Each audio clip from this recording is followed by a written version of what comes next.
Again, it's my turn. Okay, the Supreme Court recently promulgated its decision. Of course, you know it, concerning the burial of President Marcos. The Supreme Court ruled that President Duterte acted within the bounds of laws and jurisprudence in allowing the interment of the former president in the libingan ng mga bayani. The question is, if you were a member of the Supreme Court, would you have dissented or concurred in its decision written by Justice Peralta? I will concur, Your Honor, because dura lex sed lex. The law is very clear. A Republic Act state that a president shall be buried. The There president. is no Republic Act Maniera. On what regulation or law did Justice Peralta of the Supreme Court and Bank base its decision? There was no law. Yung pension law po, yun lang po ang pinagbabatayan ko, yung pension law. Kasi po yung libingan ng mga bayani nagawa based on the pension law. That is not the law. May I inform you what Opo. was the regulation on which the decision was based? It is Armed Forces of the Philippines Regulation number G 161375. Okay. Have you read that? Or have you read the decision? Ay, hindi pa po. Nabasa ko lang po sa news. Dahil You hindi should naman po, hindi pa ako party doon sa ano, hindi po Even ako if you're not a kapaparis. party, you're applying for the Supreme Court position, so you must be well read. Opo, This pero is a landmark decision, first of its kind, unique decision. So I'll tell you, because I want to know your answer, whether or not you should have concurred or dissented. Justice Peralta ruled that he is entitled to be entered into the libingan ng mga bayani because he was a president and he was a recipient of medals of valor. You know, under that regulation that I mentioned, it enumerates all the deceased entitled to be entered into the libingan ng mga bayani. Among them are presidents, secretaries of national defense, chief of staffs, and so forth. But there are two exceptions. Number one, those members of the military who were dishonorably discharged or separated from the service. And number two, those convicted with crimes involving moral turpitude. According to the ponente, President Marcos does not belong to these two exceptions. Number one, he was not dishonorably discharged because he was president of the Philippines, not a member of the military. My God, member, commander-in-chief, and yet not a member of the judiciary. Number two, he was not convicted of a crime involving moral turpitude.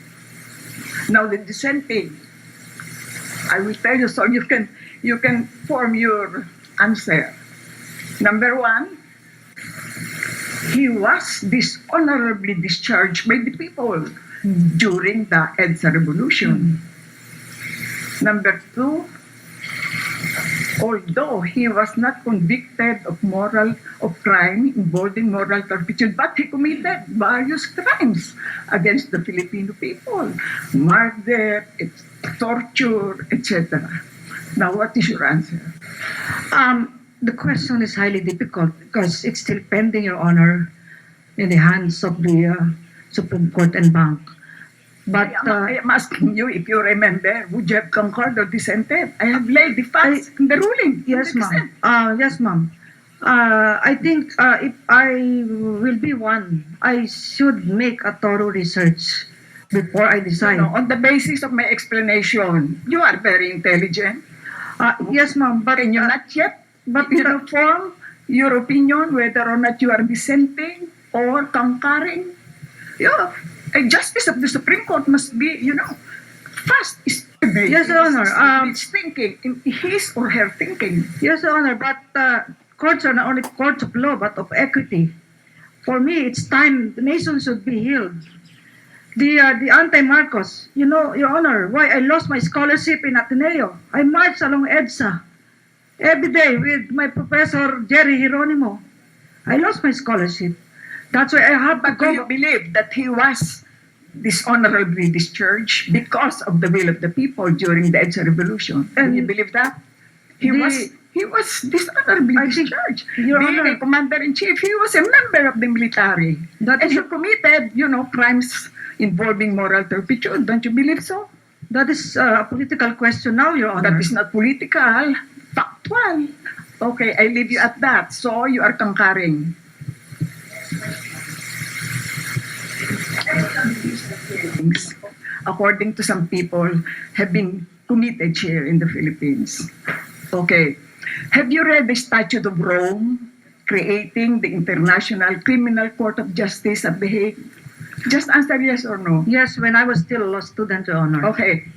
Do you have this ICC do you think this ICC has jurisdiction over the extrajudicial killings being committed in our country?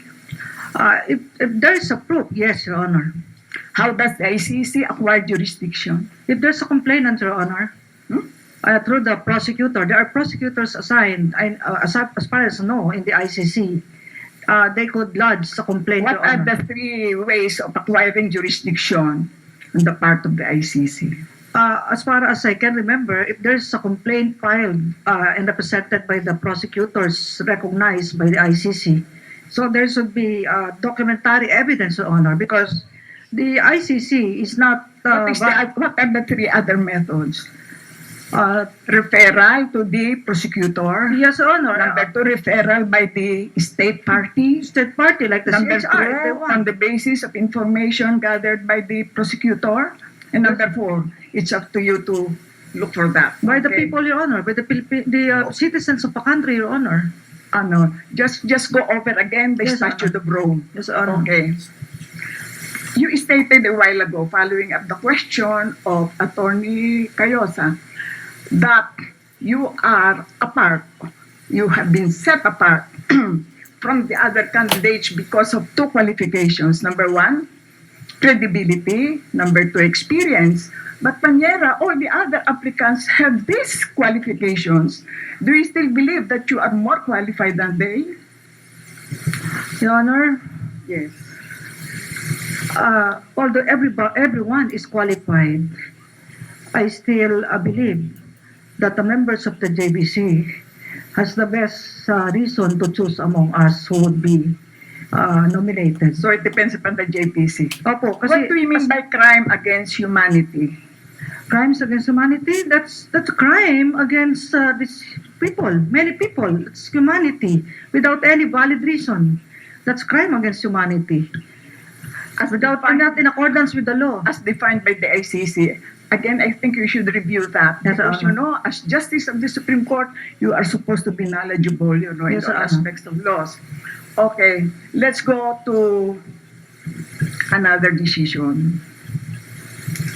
The Supreme Court of America last year promulgated a decision allowing same-sex marriage.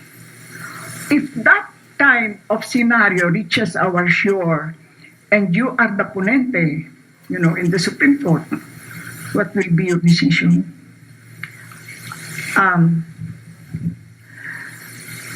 I have not to allow that on same sex. I'm sorry to the LGBTs, but I still, my law studies, I was a law student in Ateneo under the realm of the Jesuits also.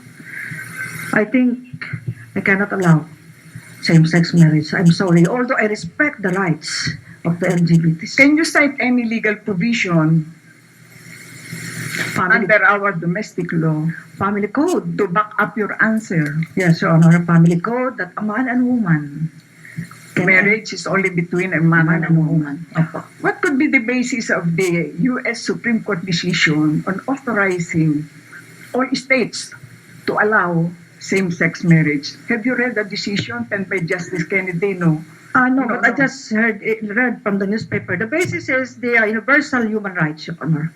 The United Nations principles against discrimination, the rights of No, that was not cited by the U.S. Supreme Court. That was not But as cited. part of Only the persuasion, Constitution, Federal Constitution, the Equal Protection Clause, yes, and right to liberty and freedom, according to the Article five 1. justices. Opo. If you do not allow these people to get married, you are violating the right to liberty or freedom, freedom to marry. But according to Chief Justice Roberts, that is not provided for by the Constitution.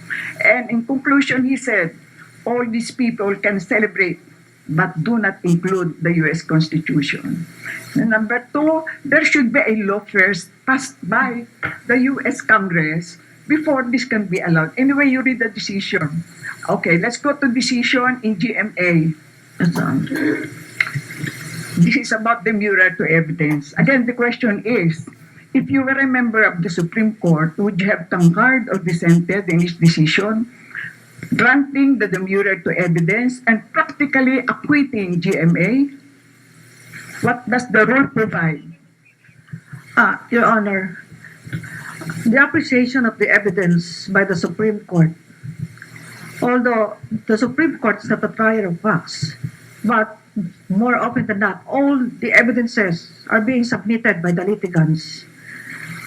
For so many years, 5 years, no trial, no concrete evidence was presented against GMA in that case. Have you read the decision?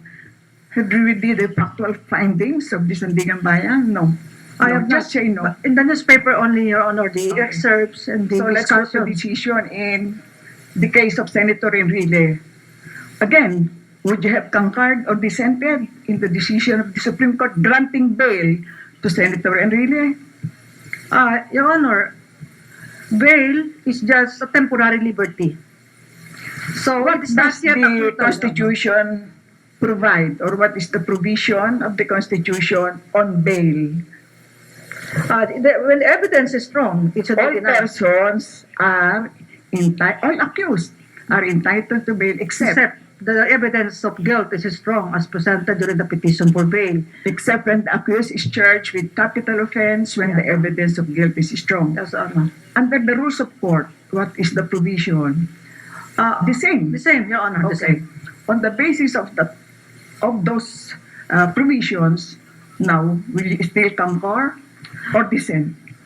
Your Honor, because the right to speedy trial of an individual, the Speedy Trial Act, should also be considered by the courts. So your really- basis is the right to speedy trial? Yes, That's Your why Honor. And you are in favor of granting bail to Enrile? for Speedy humanitarian trial? reason, Your Honor. So you concur. Or yes, Your Honor. Was there a hearing? You mentioned when the evidence of guilt is strong. Was there a hearing conducted by the Sandigan Bayan to determine whether or not the evidence was strong? None. I think the prosecution process is not so fast, Your Honor, but the 2-year period prescribed by the motion Supreme was- Court that's already elapsed. If you have read the decision, the motion of the Enrile was to fix bail on the grounds of age and It's what else? health condition, voluntary surrender. voluntary surrender. And therefore, he requested the Sandigan Bayan to reduce the penalty from reclusion temporal, perpetua to reclusion temporal. That was the motion. There was no hearing yet to determine whether or not the evidence was strong. Anyway, I advise you, Panyera, to read more. Yes, Not only the cases before you, just in case you are nominated and luckily appointed, read more.